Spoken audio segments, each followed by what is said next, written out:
하겠습니다. 주님의 이름으로 축복합니다. 환영합니다. 주님의 이름으로 축복합니다. 환영합니다.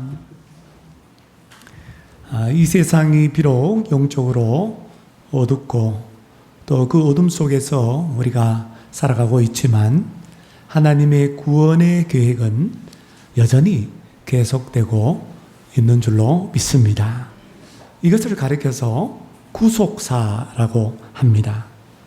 구속사라고 하는 것은 인간의 일반적인 역사 가운데 하나님께서 진행하시는 구원의 역사를 말합니다. 하나님은 이 구속사를 친히 진행하실 때에 홀로 하시는 것이 아니라 하나님의 백성 한 사람 한 사람을 통해서 진행하십니다. 그런데 하나님께서 구속사를 진행할 때마다 항상 하나님을 대적하는 세력, 적대적인 세력이 있다라는 거예요. 그 적대 세력과의 싸움이 지금도 치열합니다. 그 적대 세력은 누굽니까? 사탄입니다. 사탄의 세력입니다. 인간이 범죄한 이후에 하나님께서 뱀에게 저주를 선포하셨어요. 뱀에게 말씀하신 저주가 뭡니까? 창세기 3장 15절입니다. 이 저주는 오늘 우리에게 복음입니다. 그래서 이 창세기 3장 15절을 원복음이라고 그래요. 원복음, 오리지널 복음이라는 거예요. 내가 너로 여자와 원수가 되게 하고 너의 후손도 여자의 후손과 원수가 되게 하리니 여자의 후손은 내 머리를 상하게 할 것이요 너는 그의 발꿈치를 상하게 할 것입니다. 자, 여기 하나님 말씀에 보면 뱀이 등장합니다. 그리고 거기에 맞서서 여자가 나옵니다. 뱀의 후손이 나옵니다. 여자 후손이 나옵니다. 이 둘은 항상 원수가 되어버리고 말았다라는 거예요. 뱀은 누구입니까? 요한계시록을 읽을 텐데 옛뱀, 용, 사탄입니다. 마귀라고도 합니다. 뱀의 후손은 누굽니까? 사탄의 세력을 말합니다. 사탄의 하수인, 사탄의 종, 사탄의 백성이라고 할 수 있죠. 그럼 여자의 후손은 누굽니까? 여자의 후손은 예수 그리스도이십니다. 할렐루야. 예수 그리스도를 통해서 새롭게 태어날 하나님의 백성, 즉 오늘날 교회도 의미합니다. 하나님께서는 여자의 후손인 예수 그리스도를 통해서 사탄의 머리를 상하게 하실 것이다. 일시적으로 사탄이 승리한 것처럼 보이지만 예수님께서 십자가에 죽으셨지만 그 죽음에서 끝나는 것이 아니라 사망 권세를 이기시고 그 죽음 가운데 부활하심으로 말미암아 인간을 구원하려고 하는 하나님의 그 계획이 이루어지게 된 것인 줄로 믿습니다. 그걸 예언한 내용이에요. 이게 복음이죠. 그러므로 하나님의 백성 그리고 사탄의 백성, 교회와 사탄의 세력, 이 둘의 싸움은 에덴 동산 이후로부터 시작되었고 예수님 오실 때까지 계속해서 이 땅 가운데 진행되고 있습니다. 그러므로 우리가 예수님을 믿는 우리 교회, 하나님의 백성인 오늘 저와 여러분은 비록 영적인 어두움이 가득한 세상 가운데 살고 있지만 하나님의 구속사, 하나님의 구원의 역사는 오늘 저와 여러분을 통해서 우리 신강교회, 또 한국교회, 모든 세계의 교회를 통해서 계속 진행되고 있다는 것을 잊지 말아야 할 것입니다. 오늘 본문은 이스라엘 역사 가운데 하나님의 구속사가 진행되는 장면을 보여주고 있습니다. 오늘 본문에 여인들이 등장합니다. 이 짧은 3절 말씀에 아달랴, 여호세바, 요아스의 유모, 이 3 여인이 등장하고 있어요. 아달랴는 누구냐? 아달랴는 뱀의 후손입니다. 즉 사탄의 세력이요 사탄의 백성입니다. 요세바는 누구냐? 요세바는 하나님의 백성, 곧 오늘날 교회입니다. 오늘 말씀은 우리에게 사탄과 사탄의 백성이 하는 일이 무엇인지, 그리고 반면에 하나님과 하나님의 백성이 하는 일이 무엇인지를 우리에게 소개하고 있습니다. 하나님의 구속사에 쓰임받은 여인은 누굽니까? 하나님의 백성 여호세바인 줄로 믿습니다. 보조로 쓰임받은 사람은 또 요아스의 유모이죠. 사랑하는 여러분, 여호세바처럼 하나님의 백성이 하는 일을 하셔서 하나님의 구속의 역사에 귀하고도 아름답게 쓰임받는 저와 여러분, 우리 신강교회가 되기를 주님의 이름으로 축복합니다.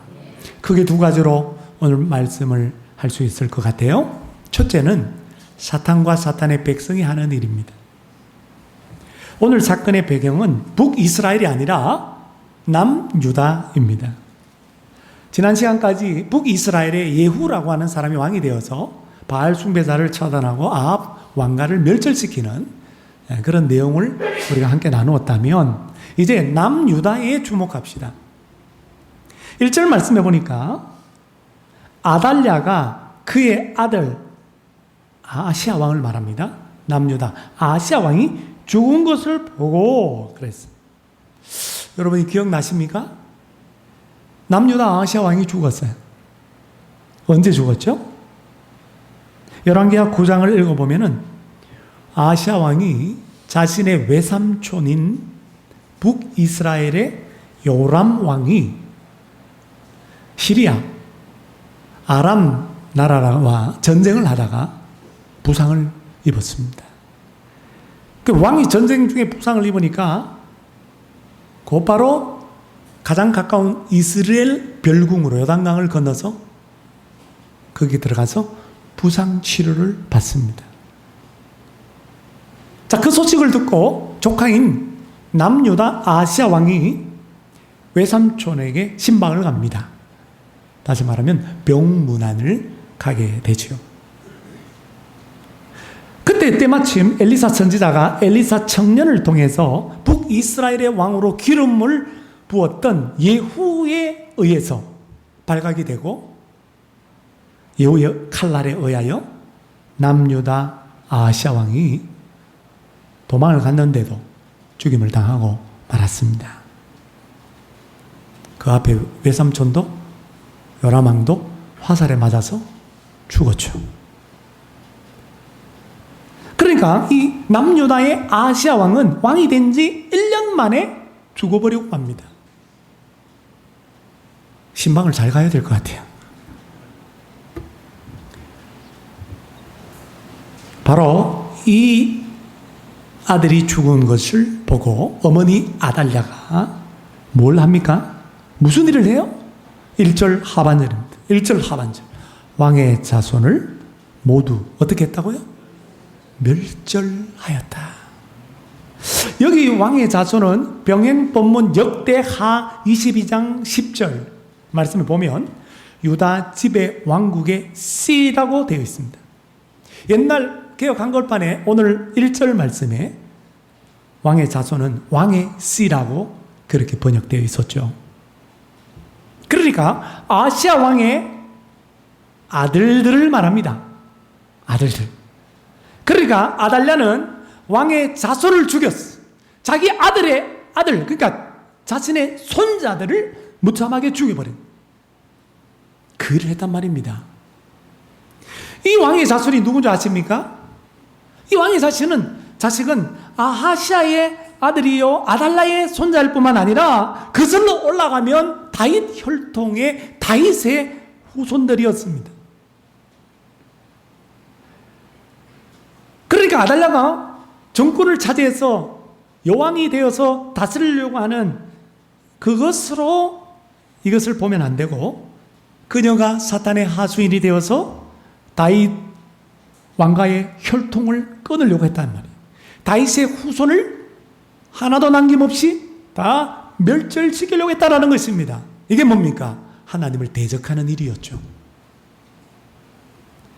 하나님은 다윗과 언약을 맺으셨습니다. 하나님은 그 언약을 반드시 지키시고 이루시는 분입니다. 그 언약을 가리켜 무조건적인 언약, 은혜 언약이라고 그래요. 다윗이 어떠하든지, 다윗의 후손이 어떠하든지 상관없이 하나님께서는 다윗에게 복을 주겠다고 그래요. 어떤 복입니까? 사무엘하 7장 12절입니다. 내가 하나님, 너 다윗의 몸에서 날 너의 씨를 너의 뒤에 세워 그의 나라를 견고하게 하리라. 이 너의 씨가 누구예요? 다윗의 후손으로 오실 예수 그리스도 메시아를 말합니다. 하나님께서 다윗의 혈통 가운데 오실 메시아 예수 그리스도를 통해서 하나님의 나라를 세울 것이라는 겁니다. 그래서 열왕기하 9장 19절 하반절에 다윗의 언약의 일부를 이렇게 소개하죠. 그와 그의 자손, 즉 다윗과 다윗의 씨에게 항상 등불을 주겠다고 하나님 말씀하셨다는 거예요. 그래서 남유다도 왕도 우상숭배하고 범죄를 많이 했지만 하나님께 많이 봐주셨다 이 말입니다. 왜? 다윗 언약을 지키려고. 그런데 오늘 아달랴가 이 다윗의 자손인 왕자들을 다 죽여서 다윗의 등불을 완전히 끄뜨리려고 했다는 것이죠. 다윗의 왕통을 끊어서 하나님의 나라 건설을 하려고 하는 하나님의 계획, 그 구속의 역사를 막으려고 했던 것입니다. 그러므로 아달랴가 하는 일은 뭡니까? 왕의 자손을 죽여서 하나님의 나라 건설, 하나님의 나라 확장, 그걸 막고 파괴하는 일이었습니다.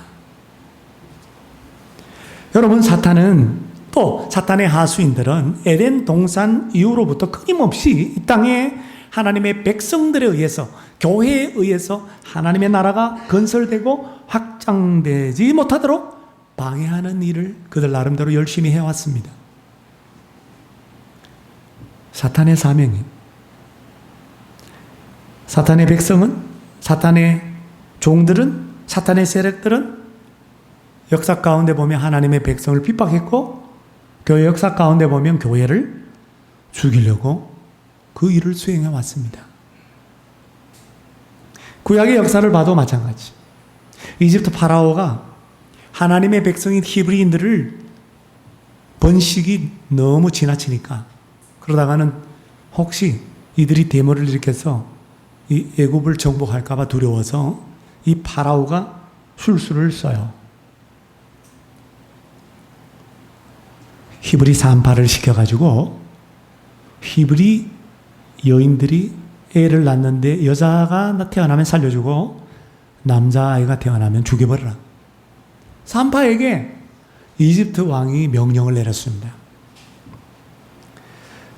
그게 통하지 않자 파라오가 이집트 모든 백성에게 히브리의 남자아이가 태어나는 걸 보면 그 아이를 잡아다가 나일강에 집어던져라.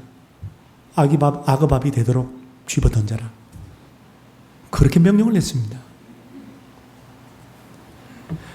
페르시아의 아하수에로 왕 때에 하만이라고 하는 작자가 유대인인 모르드게와 모르드게의 민족 유대인 모두를 몰살시키려고 집단 학살시키려고 모르드게의 족속 유대인들이 왕법을 어깁니다.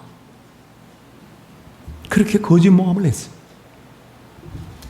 헤롯 대왕은 예수님이 태어나셨을 때 유대인의 왕으로 오신 분을 만나러 왔다라고 하는 동방박사의 말을 듣고 예수님을 죽이려고 베들레헴과 그 인근에 있는 2살 이하의 영아들을 다 죽여버립니다. 그러므로 지금까지 예를 든 것처럼 구약이나 신약의 역사, 또 이 교회의 역사, 지금까지 사탄과 사탄의 백성이 하는 일은 딱 하나예요. 왕의 자손을 죽이는 일입니다. 다음 세대를 죽이는 일이에요. 지금도 옛뱀 용인 사탄은 요한계시록을 여러분 읽으실 거예요. 용이 여자의 후손, 하나님의 백성, 교회를 삼키려고 호시탐탐 노리고 있습니다. 그래서 베드로 사도도 베드로전서 5장 8절에 보면 너희 대적마귀가 뭐같이? 우는 사자같이 돌아다니며 삼킬 자를 찾나니. 사랑하는 여러분, 우리 가운데 사탄이 하는 일을 보아야 합니다. 우리 주변에 일어나고 있는 모든 일 가운데 사탄이 하는 일, 왕의 자손을 죽였어 왕의 자손으로 하여금 하나님의 나라 건설, 하나님의 나라 확장을 막는 일, 파괴하는 일을 여러분들이 분별할 줄 알아야 돼요. 그리고 베드로전서 5장 8절 9절에 베드로 사도가 명령한 것처럼 근신하라, 깨어라, 너희 믿음을 굳건하게 하라, 마귀를 대적하라. 이 명령, 이 주님의 명령, 베드로를 통한 주님의 명령대로 여러분 순종하시기를 바랍니다. 마지막 두 번째로, 그러면 하나님이 하는 일은 뭐고 하나님의 백성 교회가 하는 일은 뭡니까? 교회가 해야 할 일이 뭡니까? 아달랴가 아시아 왕의 자손을 다 멸절하는 와중에 하나님께서는 놀랍게도 아시아 왕의 자손인 요아스가 살아남도록 요아스를 숨겨주는 한 여인을 예배하셨다라는 거예요. 그 여인이 누구라고요? 여호세바. 여호와께서 충만하시다라고 하는 뜻을 가진 여호세바라고 하는 여인입니다. 이 여호세바가 누굽니까? 2절 말씀 보니까 요람 왕의 딸입니다. 헷갈리시면 안 돼요. 이거는 남쪽의 왕입니다. 남유다 왕이에요. 요람 왕의 딸. 그러니까 요람 왕과 결혼한 여자가 아달랴거든요. 이세벨의 딸이거든요. 예, 이해가 되시죠?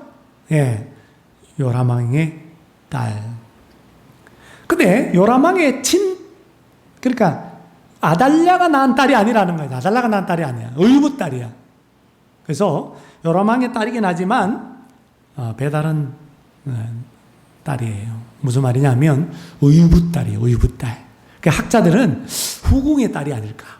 후궁이 낳은 딸이다. 여러분, 요세바가 의붓 딸이기 때문에 아달랴 의붓 어머니로부터 얼마나 많은 구박을 받았겠어. 예? 얼마나 많은 핍박을 받았겠어. 뿐만 아니라 배다른 형제들로부터 멸시를 받고 후궁의 딸이라고 천대를 받고 왕따를 당했을 것입니다. 이 요세바가 누구냐? 오늘 성경 2절에 보니까 아하시아의 누이라고 하는 거예요. 누이. 그러니까 아하시아 왕의 누님인데 배다른 누님이죠. 배다른 누님. 그리고 놀랍게도 여호세바는 또 누구냐면 다음 시간에 보겠지만 그 당시에 유명한 제사장 여호야다의 아내, 제사장 부인입니다.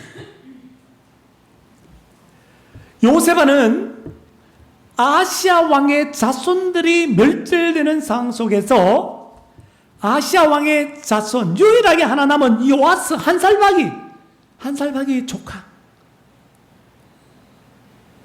그러니까 요아스는 조카고 요아스의 고모가 여호세바가 되는 거죠. 이해가 되시죠? 고모가 조카를 그의 유모와 함께 침실에 숨겨둡니다. 아달랴가 막 칼로 축청하는데 하나 딱 빼가지고 숨겼어. 한 살밖에 조카 요아스. 성전 침실이 아니라 학자들은 침구류를 두는 방이라고 그래요. 거기다 숨겼어.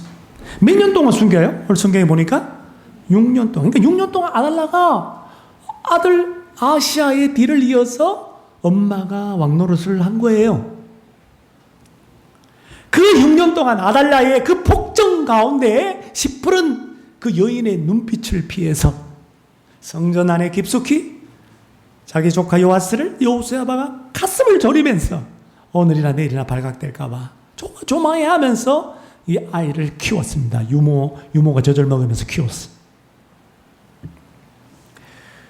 마치 석 달 동안 아기 모세를 숨기고 자기 집에 숨기고 키웠던 어머니 요게벳처럼 말이죠.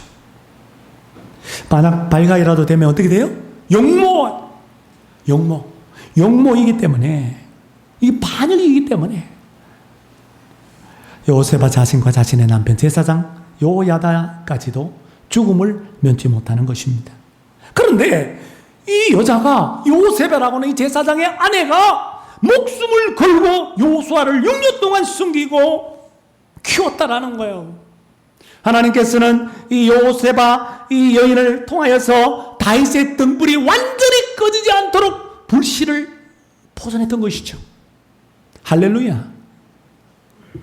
부모와 형제들로부터 멸시받고 천대받았던 요셉아, 후궁의 딸이었던 이 요셉아가 하나님의 백성으로서 사탄의 백성인 아달랴와 맞서 싸운 것입니다. 사탄과 사탄의 세력, 사탄의 백성의 멸절로부터 왕의 자손 다윗의 자손을 살린 것이죠. 딱 한 사람 살렸어. 요셉아가 왜 이렇게 용기 있는 일을 했을까?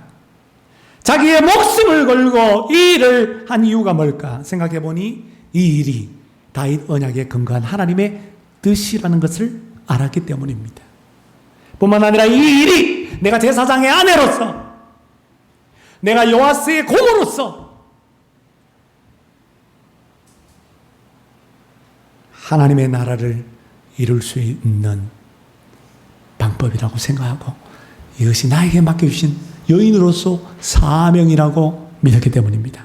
그렇습니다. 여러분, 목숨 걸 일은요 하나님의 뜻에 목숨을 걸어야 돼요. 사소한 데 목숨 걸면 안 돼요. 사명에다가 여러분 목숨을 걸어야 될 줄로 믿습니다. 이 여인이 그런 여인이었다라는 거예요. 결국 요셉아가 한 이 용기 있는 일을 통해서 어떤 결과가 초래되는 줄 아십니까? 이 남유다의 놀라운 영적인 부흥이 일어납니다.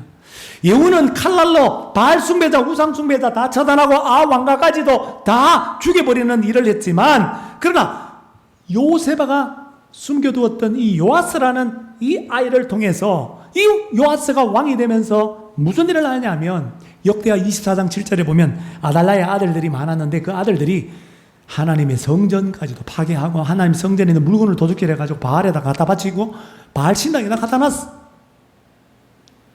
요아스가 왕이 되자 바알도 처단하지만 그는 요 야다가 고모부가 제사장으로서 그거를 먼저 해요. 너무 나이가 어리니까 그걸 먼저 해요. 개혁을 해. 근데 요아스는 성전을 수리하는 일을 합니다. 성전을 수리하는 일을. 놀라운 영적인 부흥이 남유다에게 임하게 되었던 것이죠. 하나님은 사탄과 사탄의 백성이 왕의 자손을 핍박하고 죽이려 할 때마다 요셉아와 같은 용감한 하나님의 백성 한 사람을 남겨두셔서 그 사람을 통해서 왕의 자손의 생명을 살립니다. 할렐루야. 아까 제가 예를 들었던 사탄이 하는 일, 사탄의 백성이 하는 일 소개해드렸죠. 성경에 나오는 이야기. 그 이야기 다시 돌아가서 가만히 보세요. 이집트의 파라오가 하나님의 백성 선민 히브리인들의 번성을 막으려고 히브리인들의 아들이 태어나면 곧바로 죽이라고 하는 명령을 할 때, 그때 하나님께서는 누구를 예비했느냐? 하나님을 두려워하는 두 히브리 산파, 하나님을 두려워했던 두 여인 산파가 누구예요? 시브라와 부아. 시브라와 부아. 두 개의 부가 나는 부. 그 두 여인을 통해 히브리 남자들 살려줍니다. 바로가 통하지 않자 바로가 이집트의 모든 백성에게 히브리 아들이 태어나면 보면 즉시 히브리 아들들은 다 영아들은 나일강에 집어던져라. 그렇게 명령할 때에 하나님께서는 누구를 예배합니까? 레위 여자 요게벳, 모세의 어머니를 통하여서 애굽의 왕의 명령이 있었지만 석 달 동안 숨겼습니다. 석 달 동안 집에서 키웁니다. 더 이상 키울 수 없자 나일 강물에 갈대상자에 이 모세 아기를 넣어서 띄워보내죠. 그땐 또 누가 이 아이를 거두어요? 파라오의 딸. 이 딸이 발견하고 건져서 그 모세를 키웁니다. 왕궁에서 키워요. 하나님이 이렇게 하나님의 구원의 역사를 해나가시는 거예요. 하나님의 사람들을 통해서. 페르시아의 아수르 왕 때 하만의 거짓 모함으로 말미암아 유대인 모두가 다 몰살될 위기 가운데 하나님 누구를 예비했나요? 미스 페르시아 에스더. 이 에스더를 예비하셔서 죽으면 죽으리라 담대하게 왕에게 나아가 하만의 음모로부터 모르드게뿐만 아니라 유대인 모두를 살리는 일을 했습니다. 그 절기가 바로 부림절이에요. 지금 유대인들 그 부림절을 지켜요.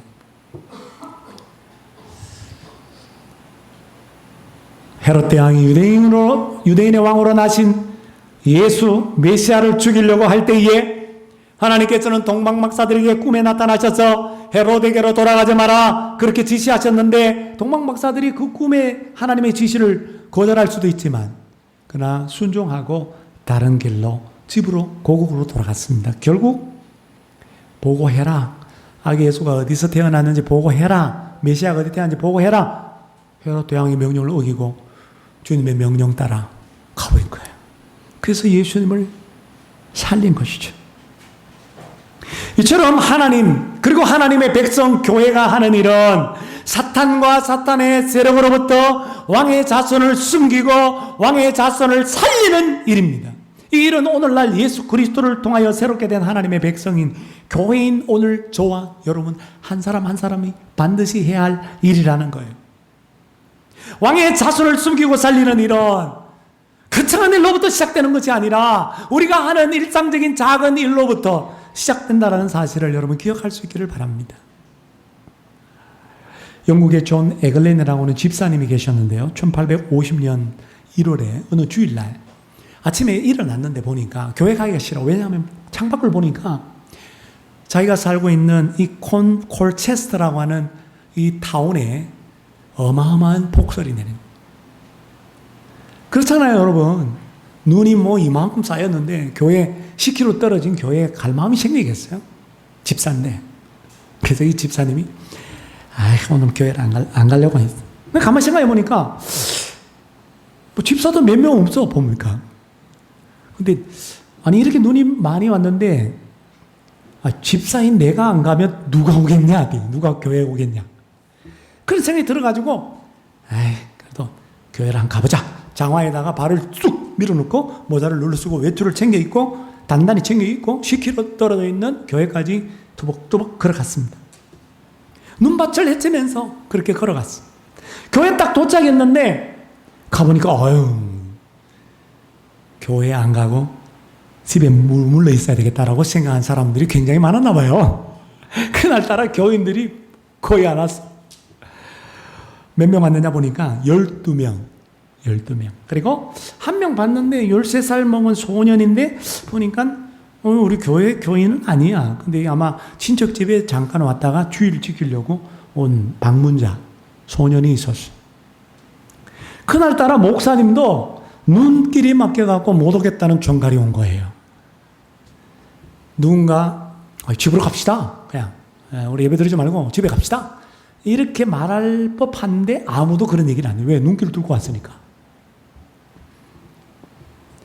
자체적으로 예배를 드리는 거예요. 자체로 예배를 드리는데 목회자가 없을 때는 뭐 우리 중국 교회도 마찬가지지만 우리 한국 교회도 마찬가지였고 옛날 선교 초기에 그때는 평신하고 설교를 하는 거예요. 그 집사님이 돌아가면서 설교를 했는데 마침 보니까 집사도 없어. 자기밖에 없고 또 자기 차례야 보니까. 그래서 이 에글렌 집사가 그날따라 설교를 했어요. 준비도 없이 설교를 한 거예요. 한 10분 설교를 하는데 자기도 무슨 소리를 하는지 몰라. 가지고 있는 미천 가지고 막 설교를 했는데 여기 갔다 저기 갔다 하고 요점이 뭐 여러 가지야. 대지가 여러 개야. 그러다 보니까 요점이 여러 가지다 보니까 막 헤매는 거예요. 앉아있는 사람들이 한 사람도 못 알아듣는 것 같아 버리가. 그런데 놀라운 일이 일어납니다. 일생일대에 딱 한 번 설교했는데요. 근데 그때 갑자기 설명하기 어려운 능력이 에글렌 집사에게 임하는 거예요. 설교 도중에. 그래서 이 에글렌 집사가 단호한 음성으로 그 처음 나온 방문자인 소년 얼굴을 빤히 쳐다보면서 이렇게 설교를 했다는 거예요. 줄거리! 예수님을 바라보게! 바라봐! 예수님을 바라보라고.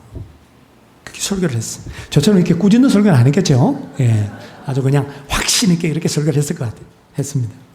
그날 이 에글렌 집사의 설교 효과 있었을까요? 그 방문객 소년의 소감을 한번 들어봅시다. 그 이후에 이 소년의 소감이에요. 그래서 저는 예수님을 바라보았습니다. 그 순간 제 마음속에 있던 먹구름이 그치기 시작했습니다. 어둠이 물러갔습니다. 바로 그 순간 저는 빛나는 밝은 태양 같은 예수님을 보았습니다. 여러분, 눈 내리는 날에는 태양이 없어요. 근데 밝고 빛난 태양과 같이 빛나는, 해처럼 빛나는 예수님을 보았습니다. 이렇게 소감을 남긴 이 소년이 누군지 아십니까? 바로 찰스 헤던 스펄전 목사님입니다. 영국의 설교의 황태자라고 불리는, 설교의 왕이라고 불리는 분. 지금도 그 스펄전 목사님의 설교집이요, 이렇게 두꺼워요. 이렇게 두꺼워. 그 두꺼운 설교집을 많은 신학생들과 목회자들이 읽고 있습니다. 어마어마한 영국의 부흥을 일으켰던 많은 왕의 자손을 살리고 다음 세대를 살리고 많은 영혼들을 주께로 돌아오게 하는데 크게 쓰임받는 하나님 나라 역군이었다는 거죠. 찰스 스펄전 목사. 왕의 자손을 살리는 일, 다음 세대를 살려서 그 왕의 자손 다음 세대 한 사람을 통해서 하나님의 나라를 건설하고 확장하는 일은 큰 일이 아니라는 거예요. 오늘 에글렌 집사님처럼 늘 하는 대로 기도하고, 비가 오나 눈이 오나 오늘 주일이니까 주일을 지켜야지, 주일 성수하고, 맡은 직분 집사를 할지라도, 맡은 직책 교사, 주일학교 교사를 할지라도 그 직분과 직책을 충성되이 여기시는 주님의 능력을 힘입어 성령 충만함으로 충성스럽게 감당하는 일, 이런 일을 통해서 다음 세대 왕의 자손을 살리게 되고, 그 왕의 자손이 우리가 살렸던 그 왕의 자손 가운데 스펄전 목사님 같은 위대한 영적인 거장이 있어서 그를 통하여 하나님 나라가 더 크게 확장되고 하나님 나라가 건설되는 놀라운 구속의 역사에 우리가 쓰임받게 되는 것입니다. 지난 39주년 우리 안수 집사님 기도하신 것처럼 저는 10년 전에 와서 이제 목회한 지 10년, 11년 이렇게 목회하지만 신광교회가 얼마나 작고 초라합니까? 그 작고 초라한 이 신광교회를 통하여서 지난 세월 동안 하나님은 일하셨어요. 구속의 역사를 써내려 가셨습니다. 그 주님을 찬양합니다. 앞으로 하나님은 신광교회인 저와 여러분 한 사람 한 사람을 통해서 왕의 자손을 살리는 일, 다음 세대를 살리는 일을 하실 것입니다. 저와 여러분 한 사람 한 사람을 통해서 하나님께서는 왕의 자손인 다음 세대를 살리고 왕의 자손인 다음 세대를 통하여 하나님의 나라를 세우고 하나님의 나라를 확장하는 일을 하시기를 원하십니다. 그러므로 사랑하는 여러분, 왕의 자손을 살리는 이 일에 요세바와 에글렌 집사처럼 귀하게 쓰임받는 저와 여러분 신강교회가 되시기를 주님의 이름으로 축원합니다. 나의 피난처 예수. 1절